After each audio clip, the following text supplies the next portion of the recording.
말씀은 로마서 15장 14절부터 22절까지의 말씀입니다. 우리 한 절씩 교독해서 읽도록 그렇게 하시겠습니다.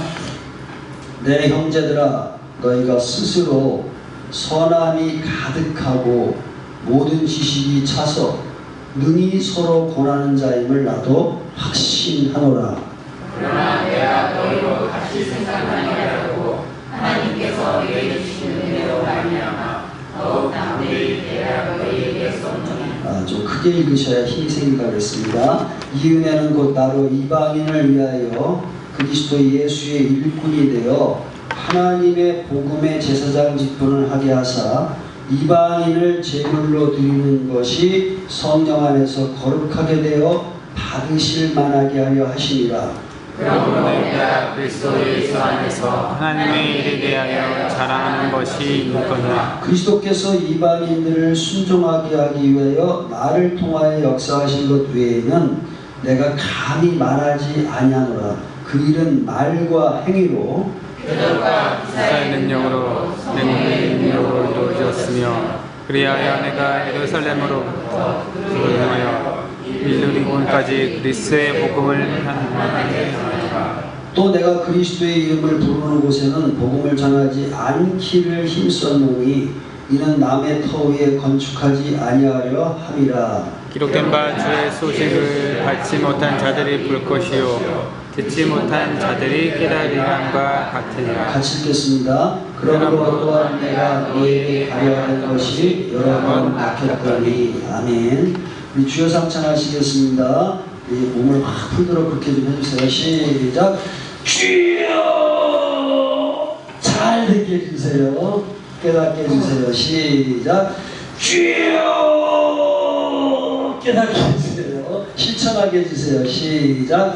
주여 실천하게 해주세요. 우리 다 같이 인사하시면서 안마하시기 바랍니다. 웃음은 보약입니다. 이렇게. 웃음은 보약입니다.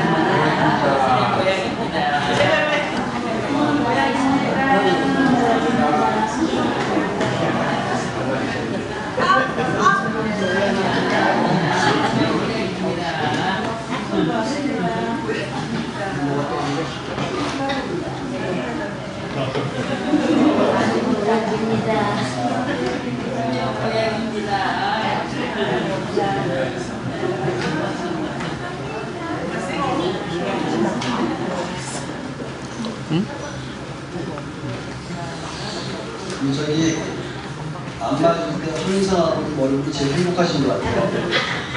이러시고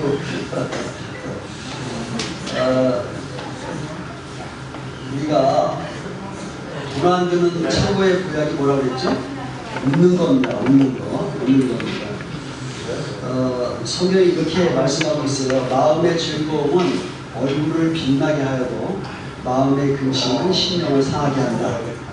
근데 여러분, 우리가 살다 보면 여러 가지 일이 발생하는데 여러분 그럴 때마다 여러분 그냥 웃고 지내자라고 생각하시고 여러분이 한번 크게 웃으시면 그러한 여러분의 속에 있는 그러한 그 여러 가지 갈등들, 불평, 원망하는 부분들이 여러분 그 웃음을 통하여 다 이렇게 날아가 버리는 역사가 일어날 줄로 믿습니다. 그래서 이번 한 주간은 여러분 인사말을 좀 기억하시고 웃음이 보약이구나. 그래서 만나는 사람마다 여러분 늘 웃으면서 대하셨으면 좋겠습니다. 그래서 때로는 짜증나서 말이 좀 이렇게 톤이 높아질 때도 있잖아요. 높아질 때도 웃으면서 높아지면 사람 속에 화내서 하는 말인지 잘 몰라요. 그래서 여러분들이 항상 이번 주는 웃음으로 여러분의 인생을 채우게 되기를 원합니다. 아멘. 자, 우리가 로마서를 계속 강의하고 있는데 여러분 저도 힘들지만 여러분 힘드시겠다 그런 생각이 들어요. 16장이라고 하는 로마서 16장을 세세하게 설명하다 보면 아이고 오늘도 또 로마서야? 다음 주 또 로마서야? 뭐 이런 마음 들기도 하고 그런데 이제 끝이 거의 다 와가고 있습니다. 그 1장부터 11장까지는 예수 믿고 구원받는다는 것이 무엇인지라는 교리에 대한 부분을 이야기할 거죠. 어떻게 보면 예수 믿고 구원받는 이론이죠. 이론. 그래서 한번 따라서 위대한 위대한 교리다. 세상에 먹고 사는 문제가 아니고 이 땅에서 죄악에서 구원받고 영원 천국 가는 길을 말했기 때문에 하늘의 복음이에요. 그래서 그걸 위대한 교리라고 표현할 수가 있습니다. 그럼 그렇게 예수 믿는 사람이 어떻게 살아야 되는지 이 땅에서, 그래서 하나님과의 관계, 뭐 이웃과의 관계, 자신과의 관계, 국가와의 관계, 또 뭐 연약한 사람과의 관계, 원수와의 관계, 이러한 부분들에 있어서 세밀하게 하나님 말씀하셨어요. 그러한 관계 속에서 어떻게 살아야 되는지. 그래서 그를 12장부터 15장 13절까지 이제 말씀을 마쳤습니다. 그러고 나서 사도 바울이 오늘 본문에 무슨 이야기를 하냐면, 나 이렇게 일했다, 그리고 지금 이렇게 일하고 있다라고 하는 자기의 사역을 설명하고 있는 겁니다. 왜 그런 설명을 하냐면, 여러분 어떤 사람하고 이제 사업을 같이 하려고 해요. 그러면 무조건 만나서 김 사장님 우리 사업 같이 합시다, 이렇게 되나요? 아니잖아요. 내가 지금 어떠한 사업을 하고 있고 어떻게 미래를 계획하고 있고 이 사업이 어느 정도 진행되고 있고 어떻게 효용을 나타내고 있다, 그게 당신도 나랑 같이 이 사업을 하자, 이렇게 해야 될 거 아닙니까? 사도 바울도 그 이야기를 하는 거예요.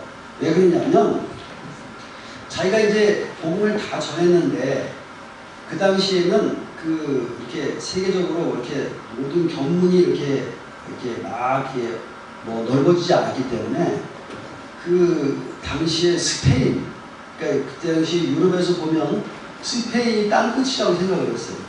그래서 서바나라고 이야기하는데, 스페인까지 가서 땅끝까지 복음을 전하겠다는 사도 바울의 그러한 소망이 있었습니다. 복음에 대한 열정이 있었고, 그러다 보면 중간에 어디를 거쳐야 되냐면 로마를 거쳐야 돼요. 근데 로마는 자기가 개척한 교회는, 제가 개척한 교회니까 여러분은 김정혜라는 사람을 잘 아시잖아요. 제가 개척한 교회도 아니고, 또 뭐 선교사들이 와서 우리 교회에 와서 계속 설교하지 않습니까? 근데 그렇게 가본 적도 없는 교회예요. 그러니까 어떻게 해야 돼요? 자기가 지금 무슨 일을 하고 있고 어떠한 계획하에 로마를 거쳐서 스페인까지 가려고 하는 것을 설명을 해야 됩니다. 그래서 그 사역에 대한 설명을 자기가 하는 거예요. 오늘 한국 사역하려고. 그래서 뭐라고 부르냐면, 옆 사람에게 불러보세요. 형제님, 내 형제들아, 이렇게 부르고 있어요. 가보지도 않았고 또 개척한 교회도 아니지만, 그러나 그리스도 안에서 한 형제이며 그들이 한 형제로서 같이 사역하기를 원하는 마음에서 형제님 이렇게 부르고 있습니다. 그래서 사도 바울의 사역을 통해서도 오늘날 우리에게는 어떠한 교훈이 되는 것인가 하면, 예수 믿는 사람이 이 땅에 두 가지 삶을 살아야 됩니다. 뭐냐면, 하나는 말이에요. 말. 그래서 내가 복음을 전하는 말이 있어야 됩니다. 또 하나는 물론 삶으로도 증거가 돼야 되죠. 또 한 가지는 뭐냐 하면, 내가 사역을, 이 땅의 모든 사람은 하나님이 우리에게 소명을 주셨어요. 그 소명을 발견한 사람은 엄청나게 기쁨으로 이 땅의 삶을 살아갈 수가 있습니다. 예를 들어서 제가 이런 사람 봤습니다. 85살인데 날마다 휴지를 주스러 다니는 거예요. 근데 그 사람이 못 사냐? 그것도 아니에요. 근데 자기가 날마다 휴지를 주어가지고 그 휴지를 팔아서 계속 사람들을 섬기는 거예요. 그 사람은 자기가 일생에 이게 자기의 삶의 소명이라고 생각하고 그걸 하고 있는 거잖아요. 그러니까 85살이신데도 날마다 휴지를 드는 것은 매일 걸으니까 돈도 벌어, 좋은 일 하고, 또 뭐예요? 건강이 좋아, 건강이. 지금도 건강하시더라고요.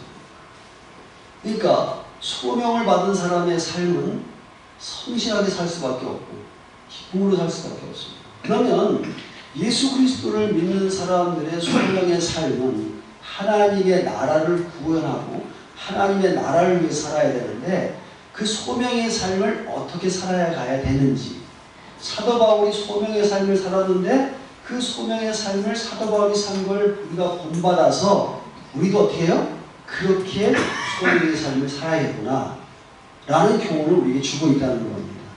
그래서 우리는 본론적으로 사도 바울이 어떠한 소명을 삶을 살았는가를 살피는 그러한 시간을 갖도록 하겠습니다.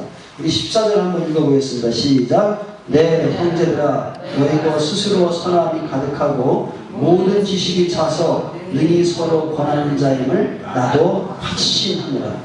우리 교회가 이랬으면 좋겠습니다. 예? 여기 보니까 사도 바울이 뭐라고 로마 교회를 칭찬하고 확신하고 있냐면 스스로. 야, 그러니까 여러분 공부도요 스스로 해야 되죠. 물론 부모가 이끌어줄 필요가 있습니다. 근데 본인이 스스로 공부하는 부분을 시간이 걸리더라도 가르쳐주지 않으면 스스로 나중에 부모가 계속 끌고 가다 보면 아이들은 중간에 딱 떨어지게 돼 있어요. 처음에는 끌려오죠. 힘이 없을 때는. 근데 지가 힘이 생기고 자기 주관이 확실해지면 그때부터 안 끌려갑니다. 그때부터 계속 끌어가려고 그러면 부모 손을 치고 튀어버리죠. 그때부터 이제 부모가 실망하게 되죠. 시간이 걸리더라도 여러분 자녀들이 본인이 스스로 할 수 있도록 부모는 옆에서 도와주셔야죠. 그렇죠. 그러니까 여러분 목사 똑같습니다. 여러분의 신앙이 20년 걸려서 쓰는 사람도 있고 10년 걸려서 쓰는 사람도 있어요. 어떤 때는 지난주가 지난주는 어떤 때는 포기하고 싶을 때도 있습니다. 네. 오랜 동안 신앙생활하고 오랜 동안 같이 기도하는데도 성숙이 더뎌지거나 또 중간에 멈춰버리면 때로는 목사도 포기하고 싶을 때가 있어요. 그렇죠? 여러분 자녀들도 막 어느 때 그러냐면 막 끌고 올라오다가 자기가 탁 튀면 막 그때 막 버리고 싶은 마음이 듭니다. 근데 이상하게 절대 못 버리지죠. 그렇죠. 네. 순간적으로는 버리는데 그 후에 또 다시 자녀를 끌고 갈 수밖에 없는 게 부모이듯이 목사도 그런 것 같아요. 성도들이 스스로 세워지기를 원하는 게 목사의 가장 바람된 소망입니다. 스스로 주님과 관계하고 주님과 교제하고 주 안에서 축복받고 순종하며 그렇게 살기를 원합니다. 그래서 우리 교회가 특별한 행사는 없지만 기도하고 말씀 읽고 뭐 예배드리고 뭐 헌금하고 이런 부분을 제가 강조하는 이유가 여러분 스스로 서게 하기 위해서 그래요. 스스로 서게.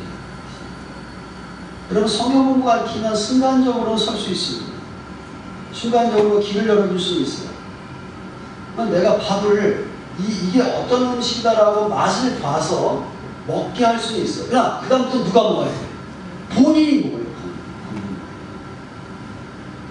근데 로마 교회는요, 여러분과 스스로 뭐가 가득해요? 선함이 가득하다. 이거만 무슨 말이냐면 선과 악을 구별하는 존재가 되는 거예요. 성숙되어서. 네? 그래서 히브리서 5장 13절에 보면 이러한 말씀이 있죠. 젖을 먹는 자마다 어린아이다. 단단한 식물은 장성한 자의 것인데 저가 지각을 사용함으로 선악을 분별하는 자다. 훈련을 받아서. 그래서 절대 연단을 받지 않으면 선악을 분별할 수가 없습니다. 근데 그러니까 로마 교회는 스스로 선과 악이 무엇인지 분별하여서 선한 쪽으로 하나님이 기뻐하시는 쪽으로 삶을 살고 있다는 거예요. 그게 어떻게 하냐면 황자로 가득하다. 난 여러분의 인생이 그렇게 되기를 원합니다. 여기 보니까 모든 지식이 차서 하나님의 말씀을 맨날 읽고 성경 공부하고 그래서 하나님의 말씀으로 그의 심령이 가득 차 있어요.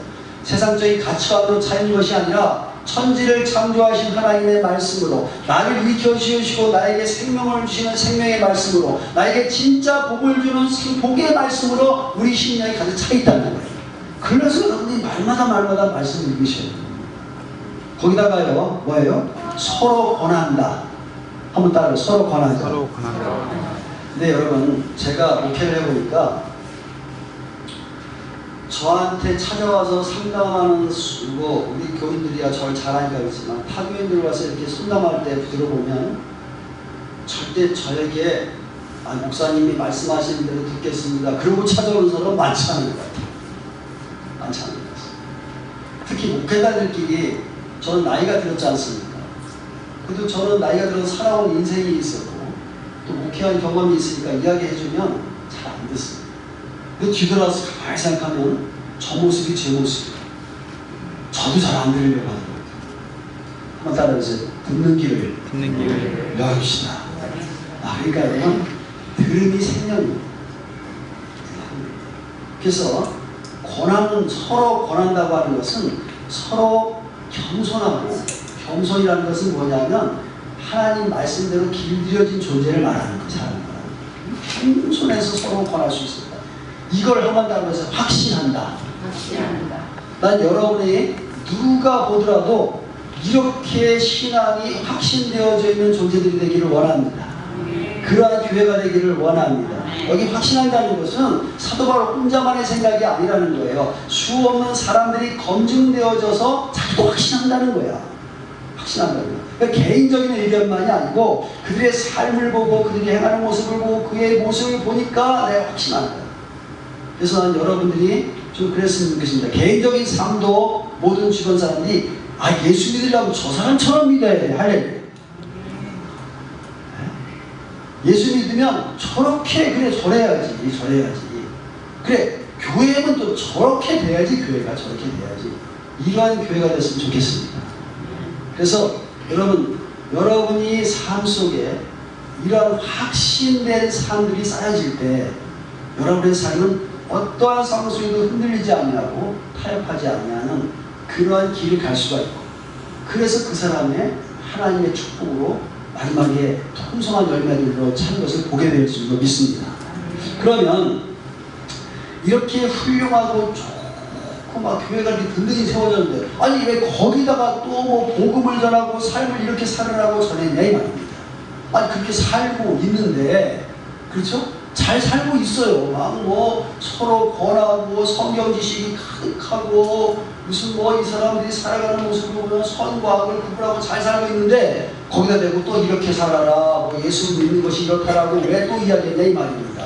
우리 한번 15절 한번 같이 읽어보겠습니다. 시작. 그러나 내가 너희로 다시 생각나게 하려고 하나님께서 내게 주신 은혜로 말미암아 더욱 담대히 대략 너에게 썼노라. 어떻게 하려고요? 다시 생각나게. 다시. 여러분, 제가 설교를 해보고 성경 공부를 가르쳐보면요, 저 자신도 처음 가르칠 때하고 두 번째 가르칠 때하고 틀려요. 미국에 있는 이용도 목사님 가족들이 오셔서 하는 말씀, 지난번에 목사님 설교가 너무 좋습니다. 그러니 나중에 이렇게 이야기하는 거예요. 옛날에 설교 듣는 거하고 지금하고 틀립니다. 제가 로마서를 강의를 두 번째 날, 세 번째 날 제가 읽었습니다. 첫 번째 강의한 거하고 두 번째하고 틀려요. 그럼 성경 공부도 그래서 한 번 해서는 안 되는 이유가 한 번 할 때하고 두 번 할 때는 틀려요. 제가 1그룹 때는 지금 이제 성경 공부를 가르치고 있는데 그 사람들이 안 배운 사람이냐? 저한테 배운 사람들. 근데 더 굉장히 은혜스러워. 더 깊이 듣는 것 같아요. 처음에는 이거 성경 공부니까 뭐 목사님이 하라고 하니까 할 수 없이 하기도 하고 했지만, 그러나 그때는 그랬는데 이제 은혜 가운데 더 성숙한 가운데 들으니까 달라져요. 자녀도 그렇잖아요, 그죠? 어렸을 때 학생 때 듣는 부모의 말하고 시집가서 자녀 낳은 다음에 듣는 부모의 말하고 틀리죠? 안 틀리니까? 틀리잖아, 틀리야, 그지? 그렇죠, 틀립니다. 그러니까 그래서 사도 바울도 이 로마 교회를 다시 한번 복음에 더 든든히 세워지고 삶을 든든히 세워서 로마 교회와 함께 연합사역을 해야 되기 때문에 다시 생각나려고 하려고 하는데 뭘 받는 거예요? 은혜로, 하나님의 은혜. 그러니까 여러분, 자기의 지식이나 생각을 전하는 것이 아니라 하나님이 나에게 주신 은혜의 복음을 전하고 있다는 거예요. 자, 그러면서 자기가 그럼 당신 뭔데 와서 가르쳐? 이렇게 하면 어떻게 되겠어요? 그런데 여러분, 자기의 권위를 이야기합니다. 16절 한번 읽어보겠습니다. 시작. 이 은혜는 곧 바로 이방인을 위하여 그리스도 예수의 일꾼이 되어 하나님의 복음의 제사장 직분을 받게 하사. 뭐예요? 자기가 이방인을 위해서 하나님이 부르셔가지고 내가 당신들한테 복음을 전하고 당신한테 일하려고 지금 전하는 거야. 그러니까 내가 전할 권위가 있다는 거야, 없다는 거야? 권위가 있다는 거야. 저도 여러분에게 하나님의 말씀을 설교할 권위를 주셨어요. 목사로서. 할렐루야. 그래서 목사가 잘 세워지지 않는다면 어려운 문제가 발생하는 게 그래서 그런 거예요. 그래서 사도 바울의 권위를 이야기한 다음에 이제부터 진짜로 내가 어떻게 사역하고 있는가를 소개하고 있습니다. 사역이 어떻게 하고 있었는가 한번 보겠습니다. 첫 번째로 따라해보세요. 바울의 제사장적 사역을 했다.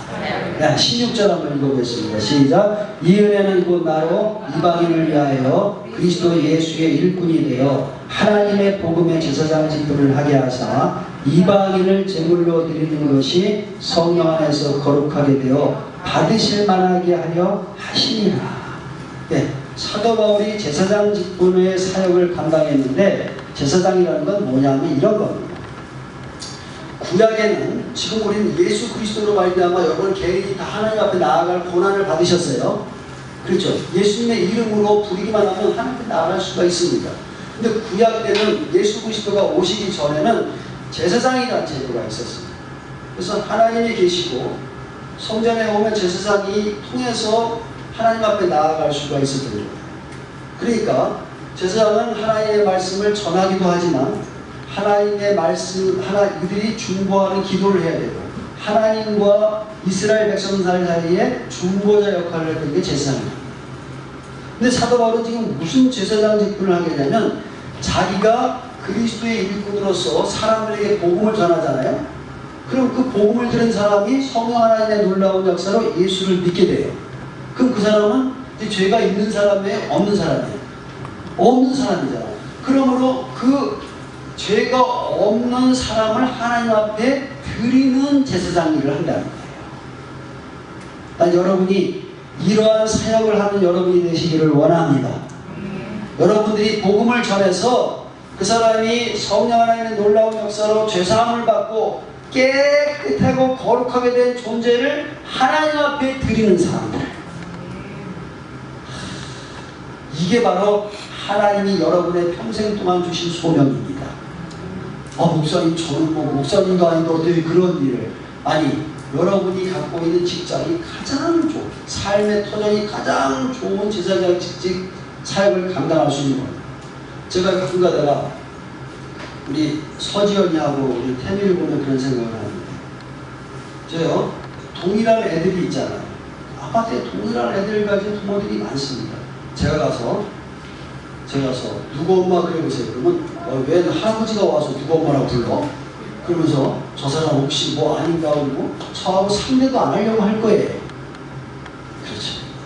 그러니까 태미가 사는 동네에 가장 복음을 잘 전할 수 있는 사람은 먼저 예수 믿고 제사장 사역의 소명을 받은 태미예요. 선생님 같은 경우에는 농사를 지으시고 또 동네에 오래 사셨으니까 이 동네에 가장 복음을 많이 전할 수 있는 사람은 누구예요? 선생님 부부예요. 제가 가면 저분이 누군지 아십니까? 제가 경로당에 1년에 한 3번씩 가니까 저의 얼굴을 아는 분도 있지만 그렇지 않은 사람은 누가 알겠습니까? 그래서 여러분에게 하나님이 주신 제사장 직분의 사명을 감당한 여러분이 되시기를 원합니다. 그래서 여러분 누구로 부름받았다고 여러분도 제사장적 사명을 감당하도록 하나님 부름을 받으셨어요. 자, 그런데 그래서 이사야서 66장 20절 한번 읽어보겠습니다. 시작. 나 여호와가 말하노라 이스라엘 자손의 예물을 깨끗한 곳에 담아 여호와의 집에 드림같이 그들이 너희 모든 형제를 문나라에서 나의 성산 예루살렘으로 말과 수레와 교자와 무쇠와 낙타에 태워다가 여호와께 예물을 드릴 것이다. 그렇죠. 그래서 구약 때는 여러분 양을 잡아서 예물을 드렸지만 이제는 여러분이 무슨 제물을 드려야 된다면 사람을 예수 믿게 해서 거룩한 제물로 드리는 게 제사장직 사역이다 이 말입니다. 자, 그래서 베드로전서 2장 9절 한번 읽겠습니다. 시작. 그러나 너희는 택하신 족속이요 왕같은 제사장들이요 거룩한 나라여 그의 소유받은 백성이니 이는 너희를 어두운 데서 불러내어 기이한 빛에 들어가시니 아름다운 덕을 선포하게 하려 하시니. 그래서 하나님의 복음을 여러분들이 믿지 않는 영혼들에게 선포하는 제사장직 사역을 하나님이 여러분이 받았다. 근데 아무튼 왕같은 여러분이 뭐예요? 왕같은 존재로 복음을 선포하게 하셨지 피굴하게 복음을 선포하게 하시지 않았다는 거예요. 여러분 보세요. 만약에 이것만 먹으면, 이거 하나만 먹으면 독침이 아닙니다. 이거는 독침이 아니에요. 탁송이 아니고 이걸 한 번만 탁 침을 맞으면 생명이 살아난다. 그럼 여러분 이 침 맞으려 하고 부끄러워하면서 하겠어요? 응? 무슨 뭐 열등감 가면서 하겠어요? 어떻게 하겠습니까? 맞을래 안 맞을래? 이리 와. 맞아 안 맞아? 그렇죠. 여러분 복음입니다. 여러분 잘 아는 것이 생명의 복음이에요. 여러분 당당하게 왕 같은 존재로 이 부름을 받다는 기억하시고 여러분의 살아가는 모든 것이 복음을 선포한 여러분이 되시길 간절히 바랍니다. 아멘. 그래서 사도 바울은 뭐라 했냐면 17절 한번 읽어보겠습니다. 시작. 그러므로 내가 그리스도 예수 안에서 하나님의 일에 대해 자랑. 난 여러분의 자랑이 이게 됐으면 좋겠습니까? 왜냐하면 이 땅의 자랑은 죽는 순간 제가 싹 없어진다고 했잖아요. 그렇죠. 그런데 여러분 진짜 영원히 살 하나님 나라에 대해서 가서 자랑할 것이 있었잖아요. 그 자랑은 영원한 것이잖아요. 하나님이 인정해주는 삶이 바로 자랑할 것인데 여러분이 이 땅에 있는 직분이나 삶이나 모든 것들은 하나님이 인정하시는 것이 아닙니다. 미안하지만